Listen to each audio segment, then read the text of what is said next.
Why should I feel discouraged? Why should the shadows come?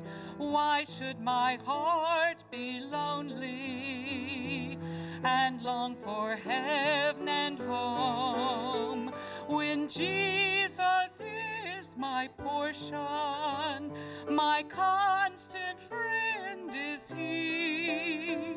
His eye is on the sparrow, and I know He watches me.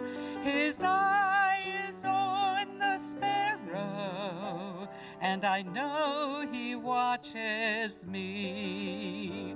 I sing because I'm happy.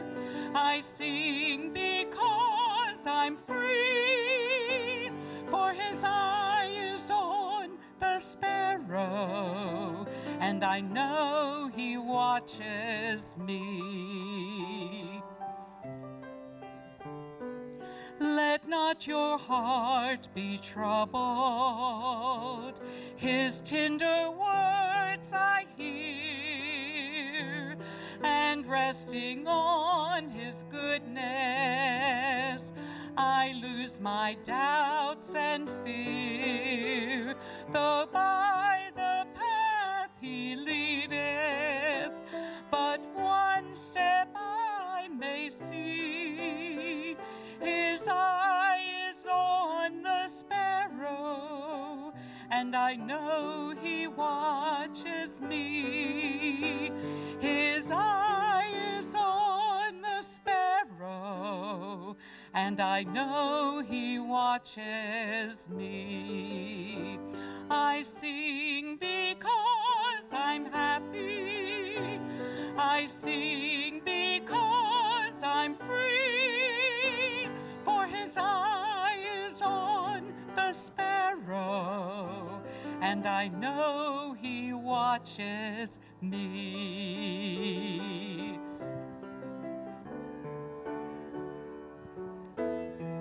Whenever I am tempted, whenever clouds arise, when songs give way to sighing, when hope within me dies, I draw the closer to Him.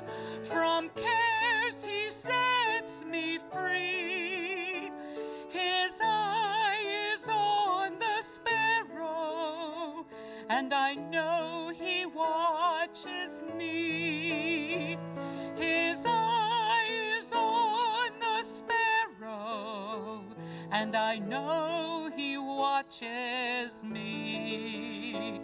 I sing because I'm happy. I sing because I'm free. For His eye is on the sparrow, and I know He watches me. His eye is on the sparrow,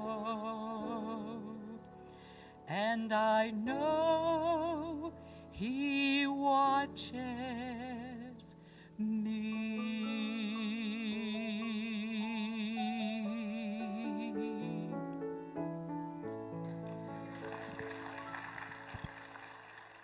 When I wrote this sermon, I didn't realize we were going to have masks for sale today. I feel like I might have shot our production in the foot. You'll understand in a minute. As you see the title slide there, the mask that hides me. I started thinking about these things, and the reality is, if you just kind of look around and you see the mask that we are wearing right now, these physical masks. Masks can tell you a little bit about people, right? I mean, a mask can tell you if someone is, what sports team they root for, right? A mask can tell you a political party, right? A mask can tell you all kinds of things. It can tell you about someone's faith, maybe. It can tell you what church they go to, possibly. It can tell you where they work. We understand when you look at a mask, it tells you about some people. I was at Walmart when when the pandemic first broke out, and we weren't even required to wear a mask yet, or I think they had just started requiring masks. And I was in Walmart, which I don't like to be at Walmart when everyone's healthy, but I was in there, and I was a little nervous. And I'm walking around, and I got my mask on, but there's another guy that comes walking through, and he's got a mask on, and his mask is full on like painter gear mask. It's got this huge thing going over the front. It's got these big like filters on the sides, and it's wrapped around the back. And he comes through, and what it told me about that guy was that he was either maybe high risk and concerned about the situation, or he is a smarty pants and trying to show here where he really thinks about this whole deal. And but the mask that we wear, it can tell us a little bit about people. But there are some problems with masks, right? I mean, if we think about it, the mask that you're wearing, especially when we first started having to wear the mask, what were some of the complaints? Well, it's itchy. I don't like the way it feels. It's suffocating. Makes it hard for me to breathe. Makes it, some people would say it doesn't even work.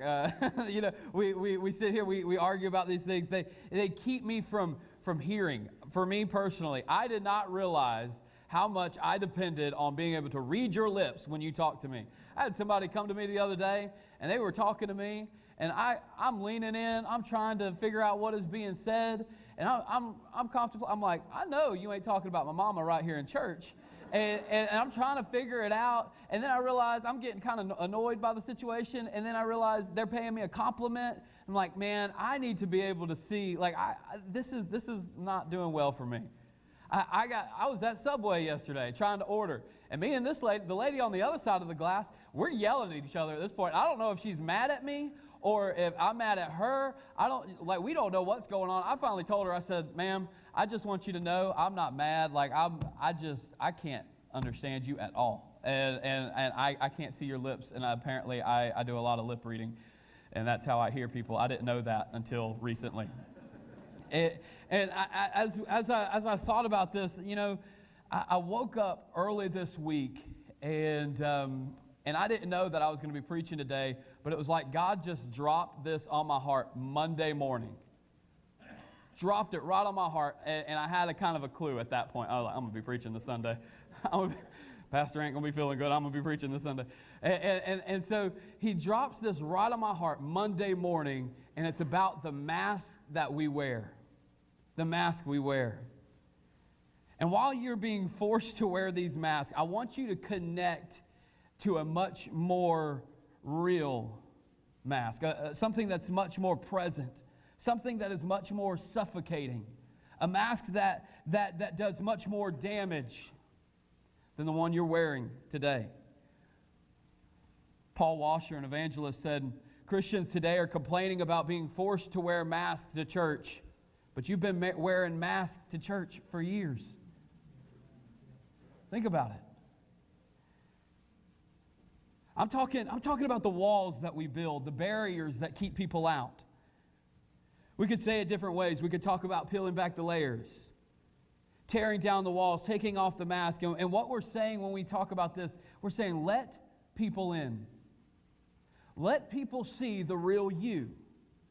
Let people see the version of you that struggles with daily life, with daily living. When I've talked to teens and counseled with teens, and especially teens that were new believers, or maybe they weren't raised in church, one of the things that makes them stand off the most about Christianity and about big church, I guess you can call it, one of the things that makes them a little bit more standoffish with this is that they look at it and they see like the spiritual heavyweights. And think about what I'm saying. They see people that just seem to never be fazed by anything in life. People that seem to never face any struggles. People that seem to never face any difficulties. And when things arise and things do look difficult, it's like it doesn't even bother them. It rolls off the back of their, they're not even fazed by it. One of the things that makes them struggle is when they look and they look around and they see that they feel like they're the only one struggling with this sin. They're the only one struggling with this emotion. And what has kind of, in a lot of ways, revolutionized our youth ministry is when me and our leaders finally started telling them what our sins were. We finally started telling them what we struggle with. And I know that might make you uncomfortable. That might make you feel weird. Like I brought it up to some of my other preacher buddies, not in this church, but I brought it up to some of my other preacher buddies, and it was like they had no clue what I was talking. Like, are you kidding me? You put that out there? Yeah, we did. And what began to happen was that our teens began to be more open with us. Oh, you struggle with that? So do I. Oh, you found that? You have difficulty believing that part of the Bible? So do I. Oh, you tripped over this? Yeah, so did I. I mean, listen, one of the things that causes problems in churches is that we wear masks, and not these, but we wear the other kind of mask. The kind that keeps people out, the kind that, makes people think we're super Christians. When in reality, what is most helpful for them is for them to know that they're not the only ones struggling. Because they're behind their mask too. They're hiding too. And they want you on the other side of that mask. They want you to see that they got it all together. And what's going to help the situation is not for us to continue this path. Not for us to put on the tough guy mask, the super Christian mask, the I know what I believe mask. It's going to help us when we finally take the mask off. We're real with people.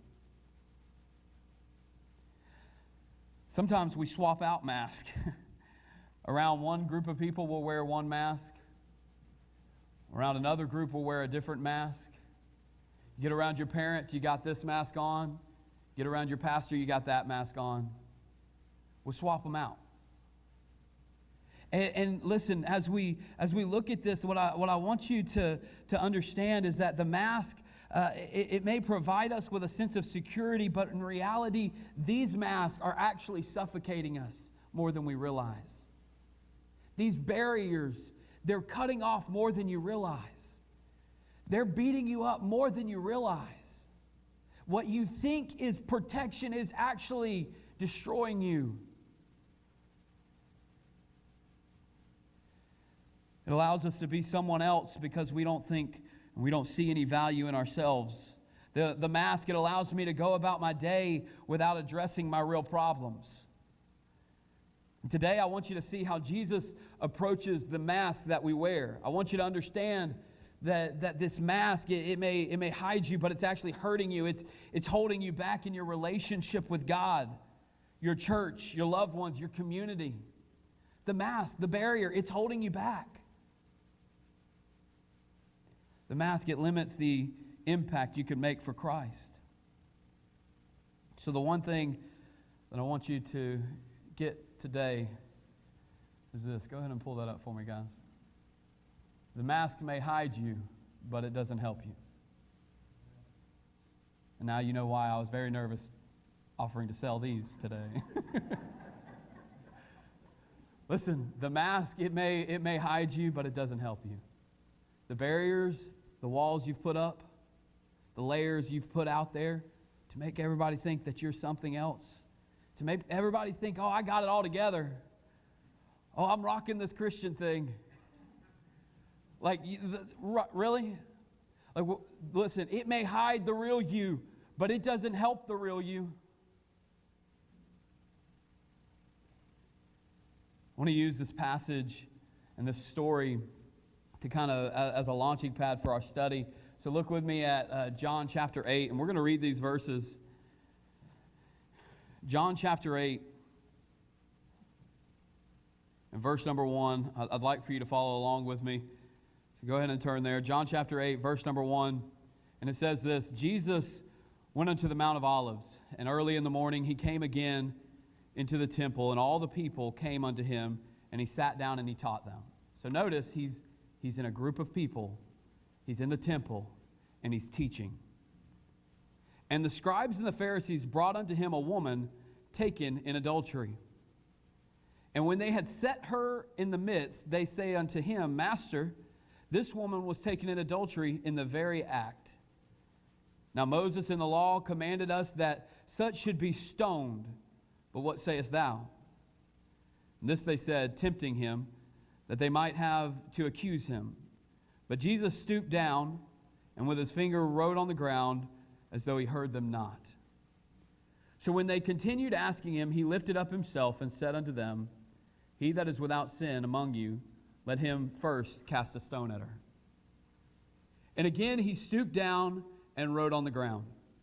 And they which heard it, being convicted by their own conscience, went out one by one, beginning at the eldest, even unto the last. And Jesus was left alone, and the woman standing in the midst. When Jesus had lifted up himself and saw none but the woman, he said unto her, Woman, where are those thine accusers? Hath no man condemned thee? And she said, No man, Lord. And Jesus said unto her, Neither do I condemn thee. Go and sin no more. So we talk about the mask. I want you to understand, the mask may hide you, but it doesn't help you. It doesn't help you because of this. First of all, the mask hides your sin, but Jesus wants to remove your sin. The mask hides your sin. The barriers, the walls you build, it hides that sin you struggle with. But Jesus wants to take it away. See, we put these walls up not only with each other, but we even put the walls up with God, as if he don't know.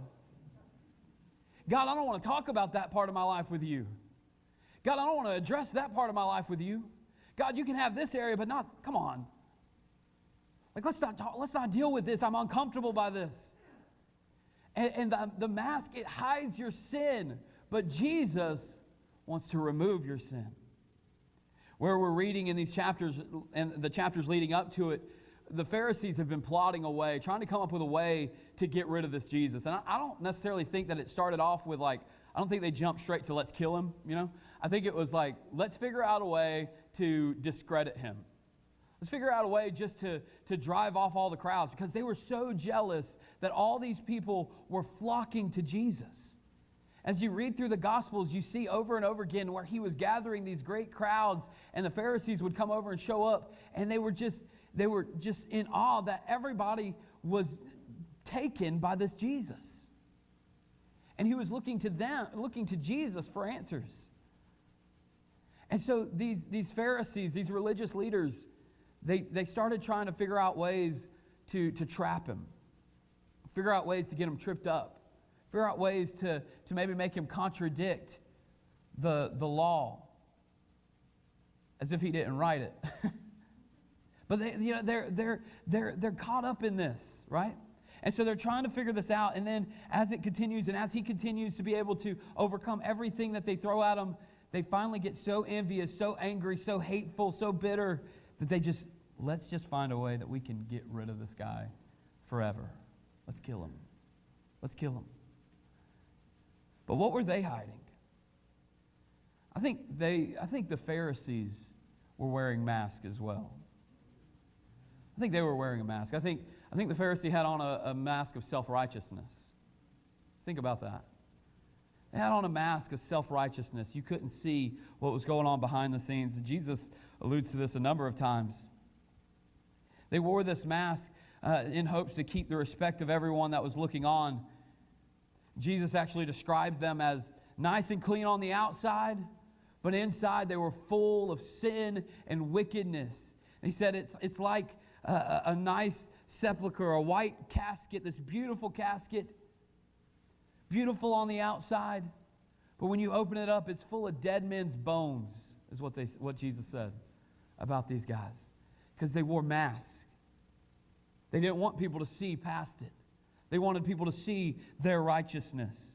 And knowing that their righteousness was just outward, Jesus says to them in this moment, whoever of you is without sin, cast the first stone.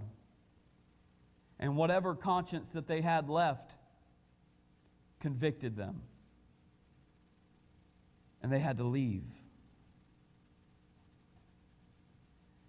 So often we get caught up in our self-righteousness, our holier-than-thou attitudes. We carry stones to cast at sinners. I don't know about you, but I've been there. I don't want you to feel like I'm just like preaching at you. Like I've got my little bag of stones that I like to carry, and every now and then when I see a real sinner, like the real one, y'all know what I'm talking about. I ain't got to pretend like y'all don't know this. Every now and then, I get a little David complex. I pull out a rock and I sling it, and I think that I'm doing something good. It feels like I'm slaying a giant, but in reality, I'm not David, I'm a Pharisee. I got my bag of stones every time I see a sinner that's acting just, maybe they've got a different view on this or a different view on that. Maybe they behave in a way that a good Christian like myself wouldn't behave. Where's my rock at? Right? Listen, when we look at this, we got to see that the Pharisees, they were wearing masks. We think like maybe Jesus, as we cast these sinners at the feet of Jesus, maybe Jesus is going to side with us. But who is the bigger problem? The sinner that's blind to their sin, or the Christian blinded by self-righteousness? What's the bigger problem? The sinner blind to their sin, or the Christian that's blinded, willfully blinded by their political preferences, or by their personal desires, by the things that they want? What's worse? The sinner that can't see at all, or the Christian that's supposed to see clearly, but willfully chooses not to? What's worse? Think about the people here in this story, the Pharisees, the bystanders, the woman. They were all with Jesus. They were all right there listening to his teaching. They all heard it, and they all had their mask on. But this woman in this moment, she's the only one who took the mask off, and it wasn't willful. Like, she didn't choose to take the mask off. They drug her out there, and they tore down those barriers. They exposed her sin, threw it out there for everyone to see. And there she is. And out of everybody there, guess who walked away with their sin removed? See, you can choose to wear the mask that hides your sin, or you can take the mask off and allow Jesus to remove the sin. He said to her, "Go and sin no more." As he addressed this, they are trying to hide their sin, but they were so close to the redemption that they needed, but they couldn't take the mask off. I was thinking about this verse in John chapter 12. John chapter 12 and verse 42. Continuing talking about the Pharisees and the mask that they wear. The Bible says in John chapter 12, verse 42, "Nevertheless, among the chief rulers also many believed on him. But because of the Pharisees, they did not confess him, lest they should be put out of the synagogue. For they loved the praise or the honor of men more than the praise of God." Think about that. They were so enamored by being honored by other people, by what other people thought about them.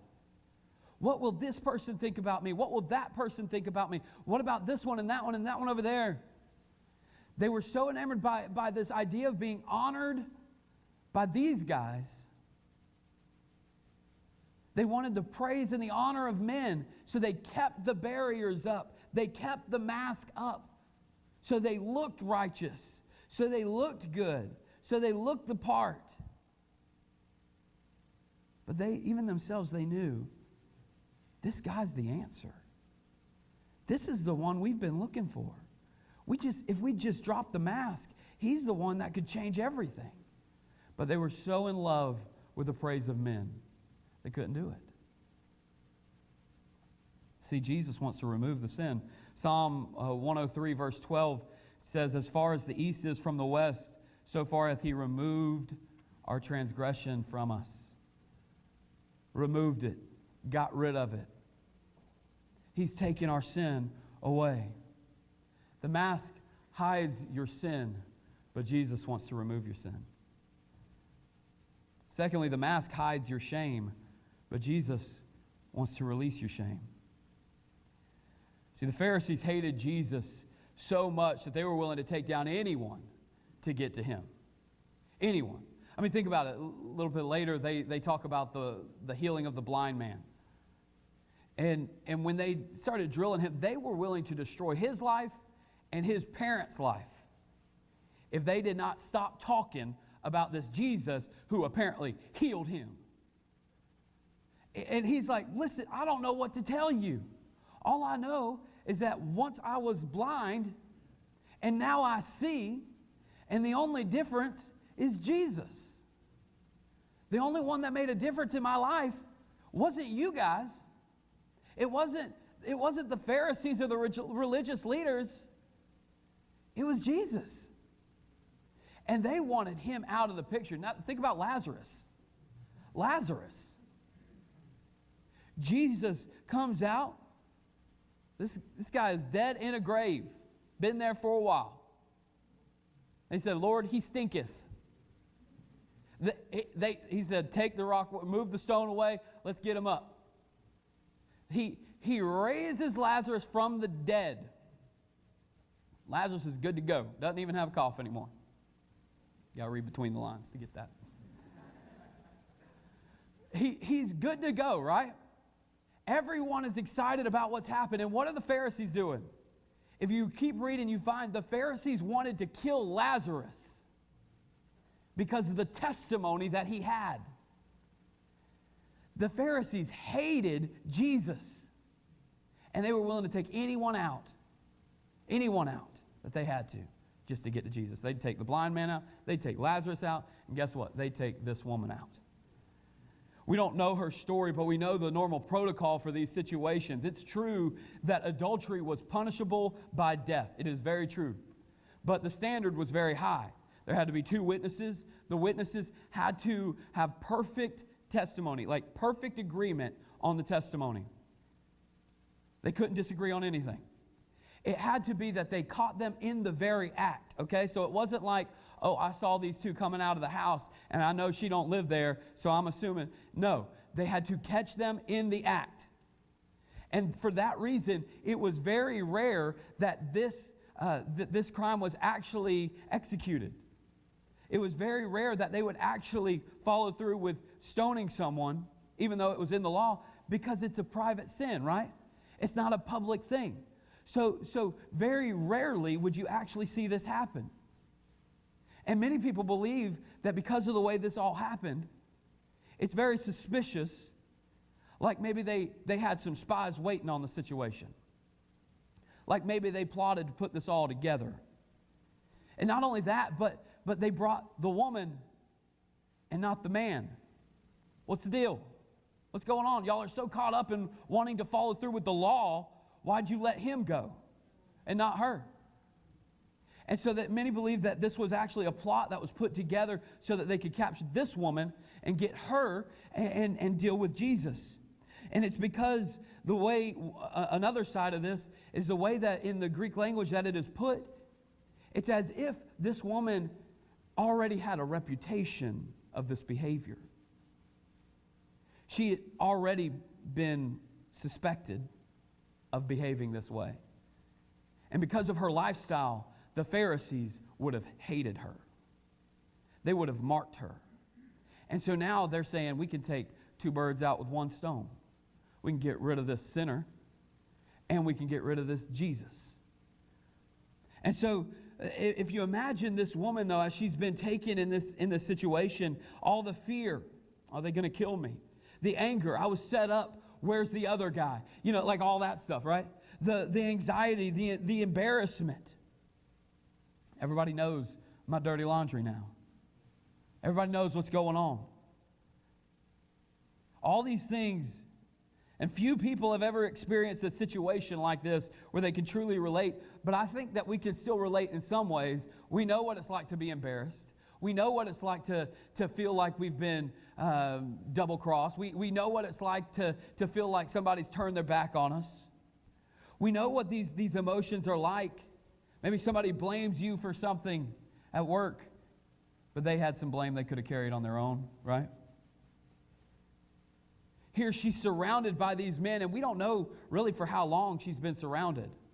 We don't know how long she's been in captivity by these guys. Like, has she been held captive all morning, and they're just waiting on a crowd to show up because they wanted this to be a public thing. They wanted to trap Jesus, right? So they wanted it to be public. So have they been waiting for the crowd to build up, and then they're like, okay, we're good. This is a good time.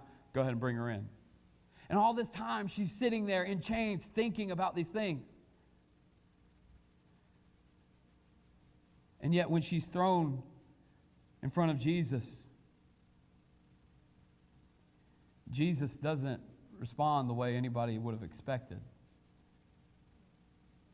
Even when the accusers left, Jesus didn't look at her and say, aren't you ashamed of the way you've behaved? Jesus didn't look at her and say, woman, tell me everything that happened. Jesus didn't look at her and say, well, you could have avoided this situation. Jesus didn't do any of that. You know what Jesus said? He was like, where are your accusers? I'm over here drawing in the dirt. Where's everybody at? And he looks at her almost as if he's confused. Wait, where are your accusers? They all left. Is nobody accusing you now? She said, nobody. And he said, neither do I. I don't condemn you either. I don't judge you either. Go and sin no more. Jesus didn't want to hold her down to her shame. He didn't want to keep her shame over her and hold it over her. Shame cannot hold the believer who has turned from their sin and is following Christ. It can't. 1 John chapter 2 and verse 28, it says, and now little children, abide in him, that when he shall appear, we may have confidence and not be ashamed before him at his coming. You may allow shame to creep up on you, but it has no right in your life if you're following Christ. No right.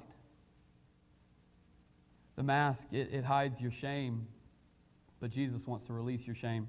Third, the mask hides your sorrow, but Jesus wants to relieve your sorrow. We all understand the sorrow that accompanies sin and shame. Maybe you've been there where you got caught doing something you shouldn't have done, the embarrassment that came with that, but then the sorrow, the sadness, all the emotions that follow afterwards. Like I said before, we don't know how long she was being held captive by these guys. We don't know how long they were waiting to bring her in.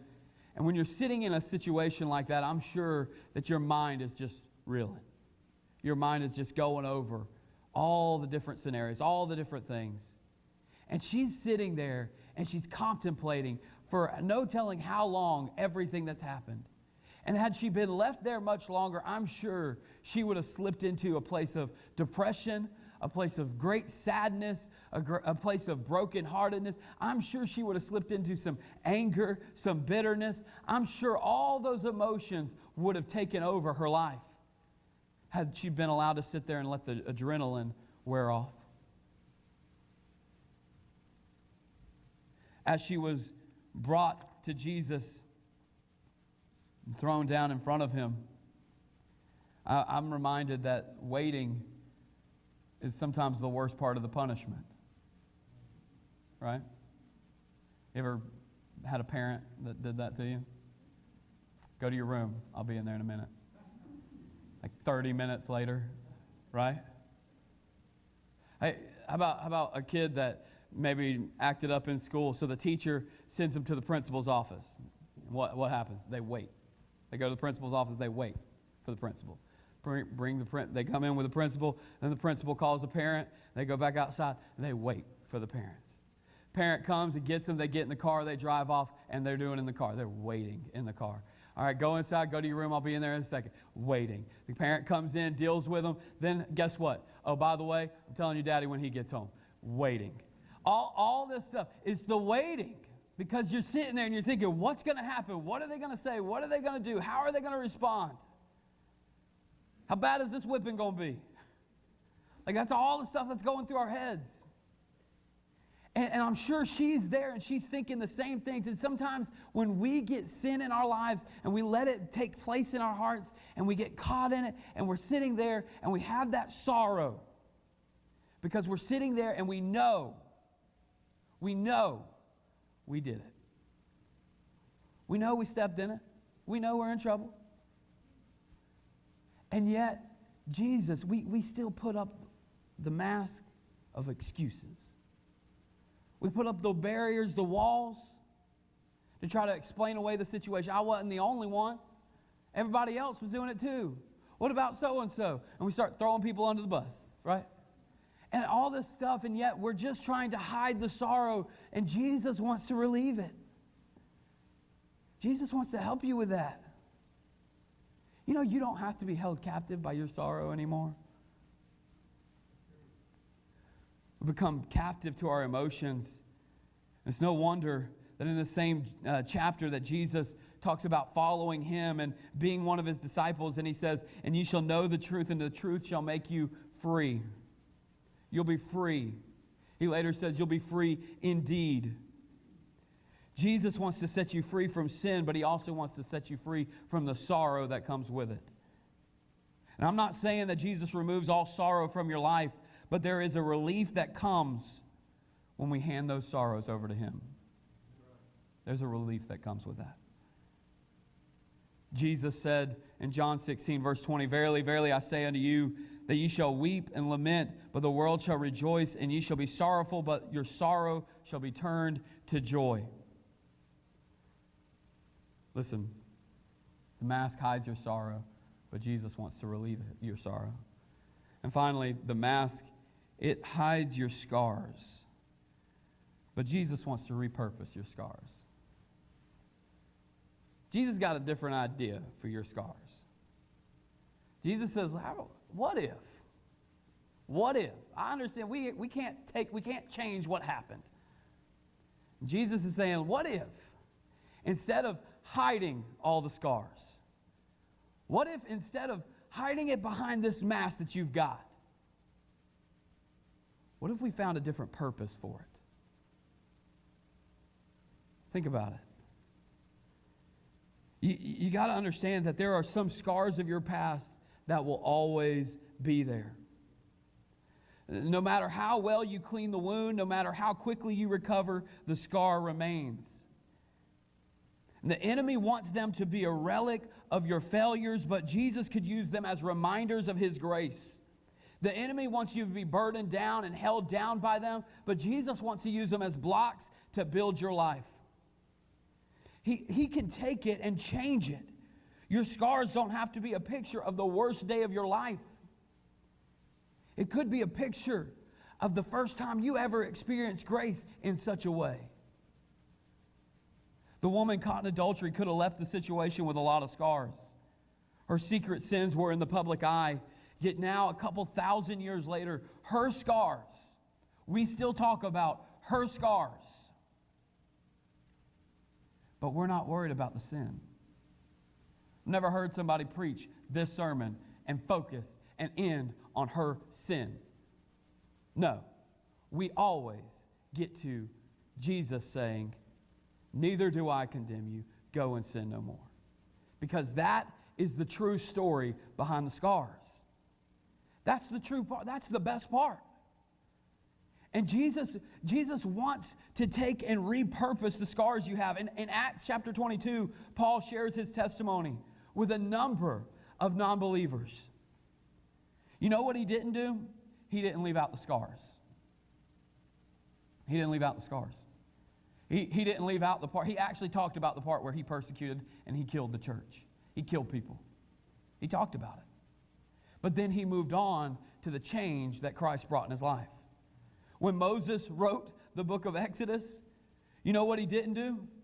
He didn't leave out the part where he murdered an Egyptian. He didn't leave out the part where he got mad and he started acting goofy. he didn't leave out the part, he didn't leave out the weaknesses. He didn't leave out the sin. He didn't leave out the struggles, because they're all scars. He was honest about it. He was open about it. And he allowed his failures, his mess ups, he allowed them to be a part of God's story of grace. And if the woman caught in adultery were here today, she wouldn't tell you to omit the scars. She would tell you to let them be a reminder and a platform for God's grace.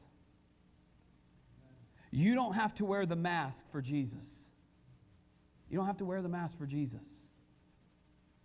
And I wish you wouldn't wear it for church. I wish you wouldn't leave the barriers up when you come. I wish you wouldn't, leave all this stuff so that nobody can see the real struggles. See, because the mask may hide you, but it doesn't help you. You don't have to hide your sin, your shame, your sorrow, or your scars. We got to learn to take the mask off.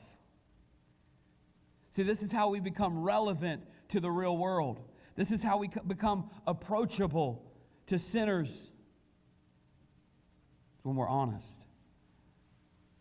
What is sad is that the woman in the story, she really had no choice. Her mask was ripped off. Her sin was exposed. But like I said, what could have been the worst day of her life actually turned into a day of grace. It was the religious zealots who should have known better, but they walked away unforgiven, still hiding behind their mask. Yet I fear how often we align with the Pharisees. I fear how often I catch myself bringing the sinful to Jesus, hoping that he sides with me. Here, Jesus, we've caught this man in the sin of homosexuality. Here, Jesus, we know who this woman is voting for. You're not going to like it. Here, Jesus, we know that this guy, he's an alcoholic. Got his number. Here, Jesus, this person skipped church last week. Where's my rock? Right? And we get caught up in these things, but Jesus didn't side with the Pharisees, and he won't side with us when we do the same thing, when we cast the sinners at Jesus' feet, expecting to be able to cast stones. What do we profit? What do we bring to the kingdom if we create fear with sinners? I've said this before, but while the church should be a bridge between Christ and community, we have oftentimes behaved as a barrier. And for what? For politics, for social issues, so that our points or our voice can be heard, so that our opinion will be known. We need to lose the mask. Get rid of the barriers. Get real with people. Help create a church atmosphere that begs the sinners to come, that begs the outcast, the broken, the hurting, the poor, the needy to come to Jesus. An environment where the church is no longer a barrier, but a bridge. This church, I got a letter in the mail, and if my mailman could come and stand right here, he could tell you it is a miracle that I got a letter in the mail that I actually checked. Listen, this letter came in the mail, and I have no idea. I had no idea. It was handwritten envelope, and I don't know who sent it to us. But I opened it up and I started reading it, and it said this, talking about a church in Texas, and the pastor of the church is sharing these words. And he said that they were overwhelmed by this thought that they had really dropped the ball and they were not helping people the way they should have been. He said, our church took out a full-page ad in the Dallas Morning News, and in large, bold letters in the center of the page it read, "We were wrong. We were wrong. We followed trends when we should have followed Jesus. We told others how to live but did not listen ourselves. We live in a land of plenty, denying ourselves nothing while ignoring our neighbors who actually have nothing." In his context, they were talking about the AIDS epidemic in Africa. He said, "We were wrong and we're sorry. Please forgive us." The only other thing printed on the page was the church name, phone number, and address. He offered no explanation beyond the words of the apology because all explanations just felt like excuses. And he said this, sadly, the church today is better known for its political stance than helping the poor, feeding the hungry, or helping to heal the hurting. I don't know what your apology may look like if you were in this situation. But imagine what might be said. Who would you need to talk to? What sinner would you have to apologize to? I hope that we'll all take a moment to step back and say, re-examine the mask we wear and be willing to let the barriers fall. The mask may hide you, but it doesn't help you.